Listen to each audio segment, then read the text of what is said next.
आधे अधूरे पे जितनी बातें तुम कही और जो चीज़ तुमको सबसे ज़्यादा परेशान कर रही है, वो है कि इसके चरित्र तुमको बड़े पेचीदे लग रहे हैं।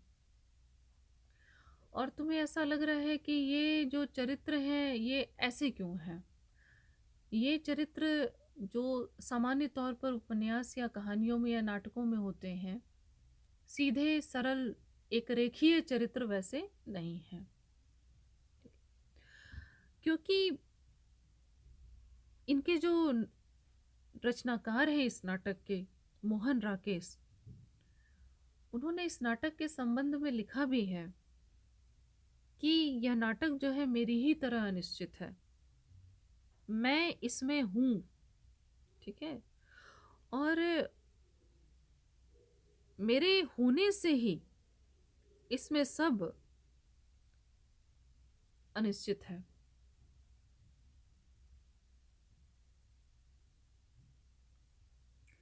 नहीं नहीं, पात्र का नहीं कहना, इसमें लेखक का आमुख जो होता है वो है, ठीक है। अब यहाँ पर अनिश्चितता, पहले इस नाटक को समझने के पहले ना कुछ बातें बता दे, ठीक है। अगर इस नाटक को हम देखते हैं, पात्रों की अगर हम बात करते हैं, तो इसमें पुरुष पात्र हैं जिनके नाम इसमें दिए गए हैं। पहले तो महेंद्र जो है, महेंद्र नाथ है, सिंघानिया, जगमोहन, जुनेजा, और हाँ, और मनोज, जो कि जिसका जिक्र आता है। हाँ, लेकिन वो, हाँ, हाँ, तो ये सारे पात्र आते हैं इसमें। अब सवाल यह है, पहले तुमको एक चीज हम बताते हैं कि ये नाटक कब लिखा गया। ये नाटक लिखा गया था 1969 में, ठीक है, 1969 ईस्वी में ये नाटक लिखा गया था। और जब इस नाटक का मंचन पहली बार किया गया था तो बड़े कलाकारों ने किया था, जो आगे सिनेमा के भी बड़े कलाकार बने।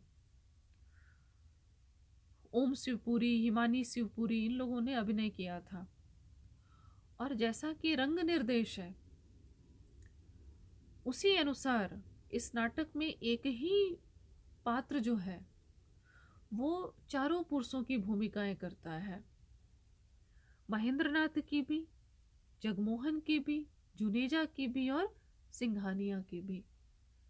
ये आकस्मिक नहीं है, इसके पीछे नाटककार का एक स्पष्ट उद्देश्य है।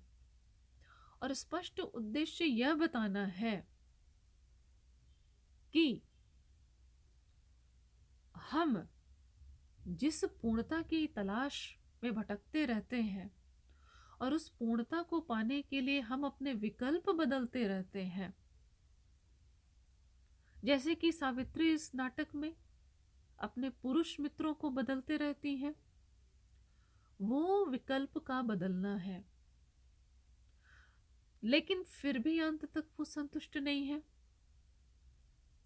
तो यहां पर यह जो रंग निर्देश है या जिस तरह से मंचन इसका किया गया, ये एक स्पष्ट संदेश है कि नाटककार यह बताना चाहता है कि विकल्पों के बदलने से समस्या नहीं बदल जाती है, क्योंकि वह समस्या जो है वो हमारे भीतर है।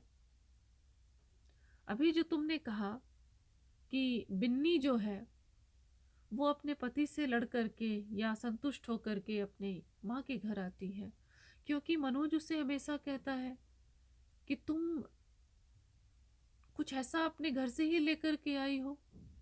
वो कार हाँ, वो कारण जो है वो तुम्हारे भीतर है, वो कारण जो है तुम्हारे घर के भीतर कहीं है, ठीक है। तो वो जो संकेत करते हैं कि कारण जो है वो हमारे ही भीतर है, ये असंतुष्टि का भाव जो है, ये हमारी जो जीवन के प्रति दृष्टिकोण है इसके कारण है। क्योंकि अंततः मनुष्य सुखी होना चाहता है, खुश होना चाहता है, और खुशी के लिए वो पूर्णता की तलाश करता है। उसे हर चीज परफेक्ट चाहिए, बेस्ट चाहिए, ठीक है। तो ये जो बेस्ट और परफेक्ट की बात होती है, इसी कंसेप्ट को, इसी चीज को इस नाटक में स्त्री पुरुष संबंध के माध्यम से बताया गया है। समझी?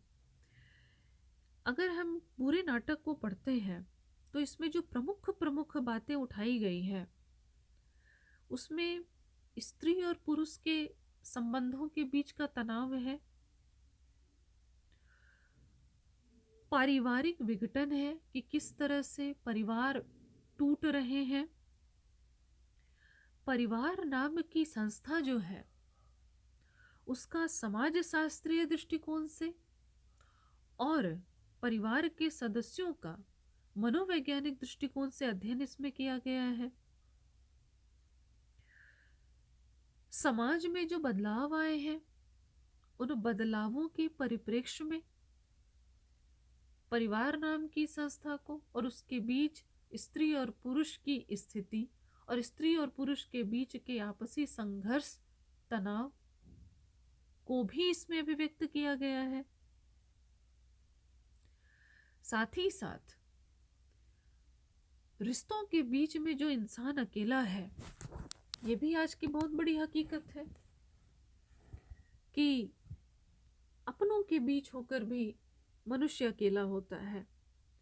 अंग्रेजी में दो शब्द हैं, एक है लोनलीनेस और एक है अलोन। लोनलीनेस और अलोन हमेशा सिनोनिम्स के रूप में या पर्यायवाची के रूप में ही प्रयुक्त होता है, लेकिन अलोन का मतलब होता है कि जब हम अकेले होते हैं, हमारे पास कोई दूसरा नहीं होता है, लेकिन हो सकता है कि हम अकेले हों लेकिन हम खुश हों, हम अपने साथ हों और हम खुश हों। लेकिन लोनलीनेस में यह भी हो सकता है और यह भी है कि आप लोगों के बीच घिरे हुए हैं, भीड़ में आप हैं, परिवार के बीच में हैं, लेकिन तब भी आपको ऐसा महसूस हो कि आप एकदम अकेले हैं। और ये भाव जो होता है लोनलीनेस का, ये बहुत नकारात्मक भाव होता है, ये ज़्यादा कष्टदायक होता है, ये ज़्यादा तकलीफ देने वाला होता है। क्यों? क्योंकि तब ये एहसास होता है कि हम लोगों के बीच अकेले हैं। समझ रही हो? इस अलगाव की भावना को, इस अकेलेपन को भी इस नाटक में अभिव्यक्त किया गया है, क्योंकि नाटक के जो पात्र है वह परिवार के भीतर है, रिश्तों के भीतर है, संबंधों के भीतर है, और उतना होने पर भी सब के सब अकेले हैं। तो यह जो लोनलीनेस है, ये जो अलगाव की भावना है, और अलगाव की भावना में यह भाव होता है कि मुझे छोड़ दिया गया है, मुझे अकेला कर दिया गया है। तो यह भाव जो होता है ठुकराए जाने का, त्यागे जाने का, कि कोई मुझ पर ध्यान नहीं दे रहा है, ये भाव बहुत पीड़ादायक होता है। इसकी भी अभिव्यक्ति इसमें हुई है। ठीक है, अब ये सारी चीजें क्यों है? एक जो विचारधारा है अस्तित्ववाद की, हम अस्तित्ववाद के संदर्भ में इसको थोड़ा समझते हैं।